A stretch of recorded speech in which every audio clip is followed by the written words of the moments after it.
Bonjour tout le monde, je suis Hekima Kikungu Joël, chercheur en santé publique et fervent adepte de leadership transformationnel.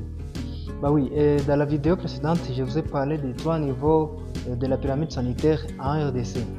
Et maintenant là, je venais vous parler sur les 3 planifications parce qu'à la fin, je vous ai dit, nous devons nous focaliser plus dans des projets sanitaires. Alors, tout projet commence premièrement par la planification. C'est pourquoi, comme la pyramide a 3 niveaux, c'est ainsi qu'elle a aussi 3 planifications. Alors, il y a la planification nationale. Dans la planification nationale, c'est là où on définit les politiques sanitaires, et c'est à Kinshasa, là où il y a le secrétaire général de la santé, tout qui va avec la coordination au niveau national. Par après, il y a la planification provinciale. Et là, nous voyons déjà l'adaptation de chaque politique qui a été définie à la planification nationale dans chaque province. Par exemple, dans l'Ituri, au Nord Kivu, au Sud Kivu, chaque province adapte sa planification via les réalités de sa province, d'où il y a les DPS qui peuvent le faire, Division provinciale de la santé dans chaque province.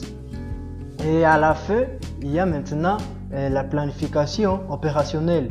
Maintenant là, chaque zone de santé, chaque hôpital est défini, ou soit pratique déjà chaque planification, chaque politique qui a été faite au niveau national. Et là, nous voyons ce qui se passe dans des zones de santé. Par exemple, les zones de santé de Goma, de Nyiragongo, Rutshuru, Karisimbi, et ainsi de suite. Et alors, pour essayer d'être un peu clair, c'est qu'au niveau national, il y a la planification nationale. Là, on définit les planifications et les politiques de santé. Au niveau provincial, on adapte. Et puis au niveau opérationnel, soit la planification opérationnelle, là, on essaie de pratiquer maintenant. On met en pratique les planifications, les politiques qui ont été faites au niveau national. Alors, partagez, aimez et commentez. Et comme on l'a dit, partagez si la vidéo vous paraît intéressante. Pourquoi pas aussi la donner à l'autre pour qu'il puisse aussi en savoir plus. Et alors, vous allez être abonné, pourquoi? Pour que vous essayiez de suivre nos prochaines vidéos et je vous promets que vous ne serez pas vraiment déçus. Merci beaucoup.